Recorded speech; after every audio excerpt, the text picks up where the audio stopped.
Today I am talking about the subject, is the Guru dead? Guru is the word for competent master. And we want to discuss this matter, whether the competent master is dead. This question came to my mind because many people are talking about this subject. Even in the circle of spiritual people, they are talking that now the competent master has died and we need other living master. Sometimes people say that you need other living master to follow the path of spirituality when your own master has died. And some people say that what we have to do with the other master, because we have our master, he is never dying, he is forever with us. But still they say that you need the living master up to some extent to progress on the spiritual path.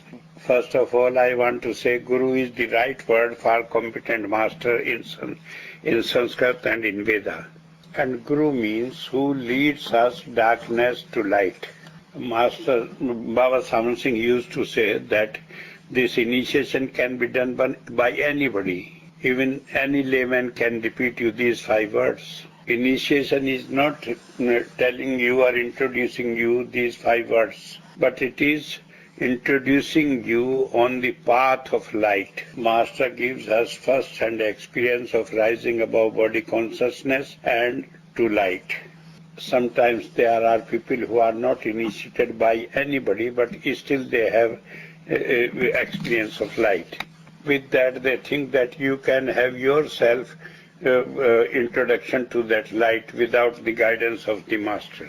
But this is not correct, because you cannot have yourself contact with the divine light without guidance of the competent master.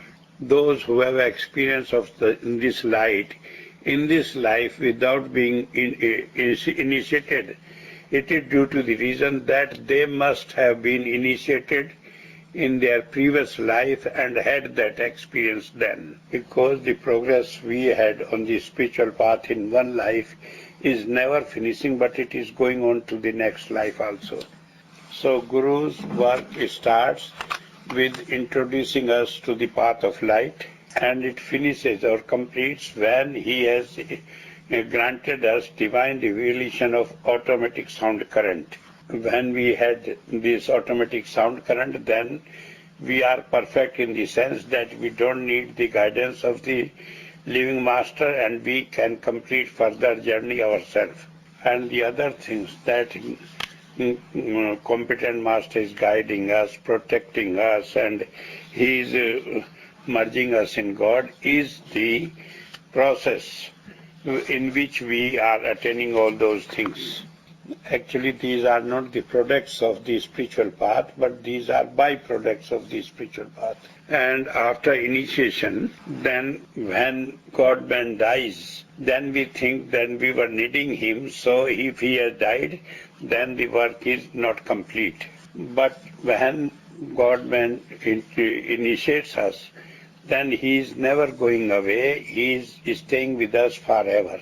We find from the life of Baba Jamal Singh that at the time of death he was waiting for somebody. He was waiting for somebody, somebody came there, he initiated him, and then he went in his room and died. So with that it is clear that the process of being with the disciple has started by initiation, and when God-man is dying, then he is not going away from the disciple. Otherwise, Baba Jamal Singh would not have initiated the new disciple just 1 minute before his death. Moreover, Jesus Christ said, I am the Alpha and the Omega. I shall never leave thee till the end of the world. So where is the question of dying and going away? And in Vedas, he is said as Atha and Iti, which means Alpha and Omega. And Guru is said as everlasting. Ever living and never going away. And Sant Kripal Singh used to say that as if it is a light and bulb is fused, then you can replace other bulb, but with that you cannot say that the current has changed. He meant that electric current is the Guru power that is continuing and the bulb is changing, but it does not mean that Guru has changed. Even Sant Kripal Singh at one place said that if your friend comes in other suit, will you not recognize him?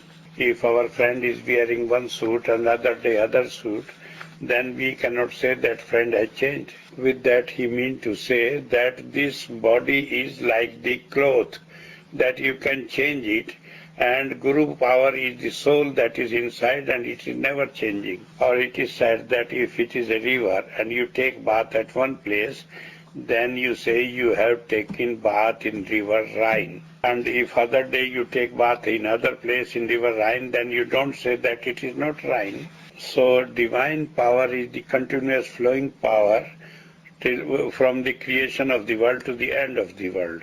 So it is only changing the shape, outer shape, but it is not dying or not being born again. But then the question is why we feel like this, that our master has gone, he has died, and we need the guidance of other master if we want to progress on the spiritual path.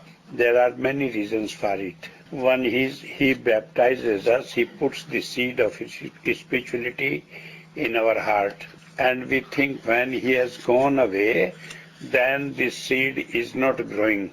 And we think perhaps it has destroyed by lying in the ground so long. Because when seed is there, then it is never destroyed. It is the question that it gets the proper climate and proper nourishment, that it goes and flourishes.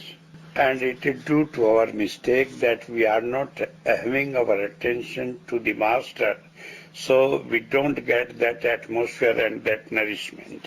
Other, if the seed of his spirituality is one put in, it is never destroyed. Sometimes it comes to our mind that Guru is gone because after initiation we forget him altogether. And it is forgotten to so much extent that we don't remember anything about him, we even don't remember the 5 words. But I have seen many cases when such people who have altogether forgotten about the master and about the holy names, still they get inspiration and they try to contact the master again.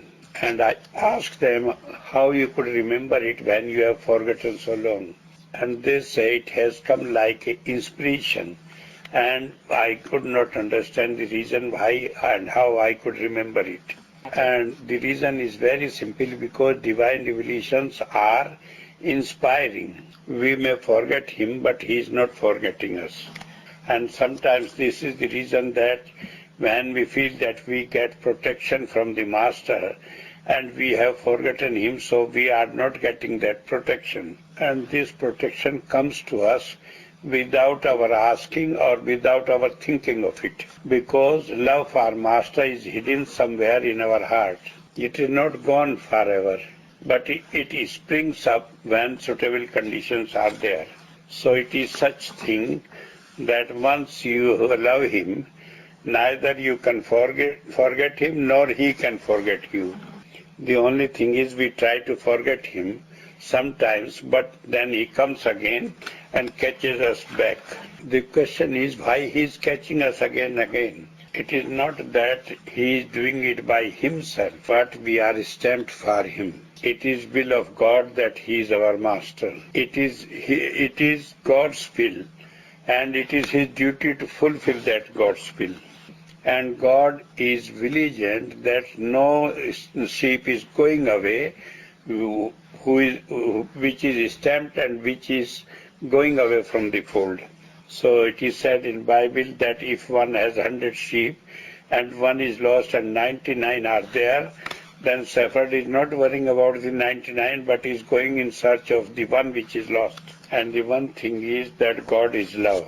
And when God-man is putting that God inside us, then he is putting that love inside us. It is our natural essence because we are part of that God. This divine love is our life. We cannot be without that. And there is no way to take this love out of our life once it is introduced in our life. And in this path, there is one more hindrance, which is disobedience. If we disobey Master, if we have not confidence in him, then it seems he has gone away from our life. But I tell you, we may try to go away as far as we like, but he catches us back when he likes. This free energy is given to us so that we can finish our karmas also. As you put the horse somewhere tied with a rope, then you make the rope a bit loose so that horse can go here and there and can graze and can finish her other duties.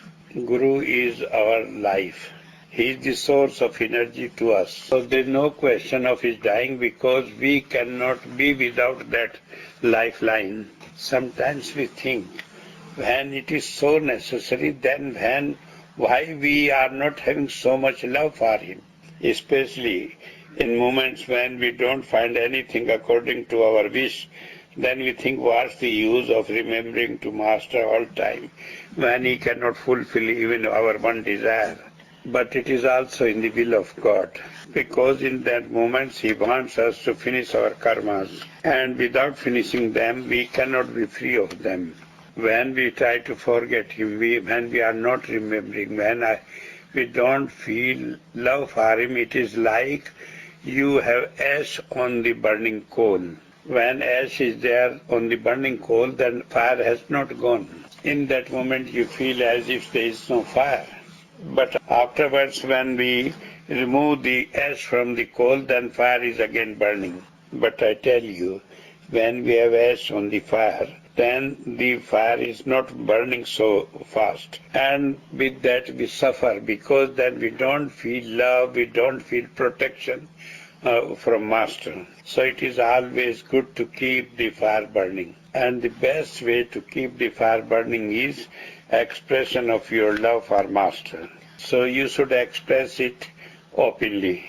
And the way to keep it going is that we obey him.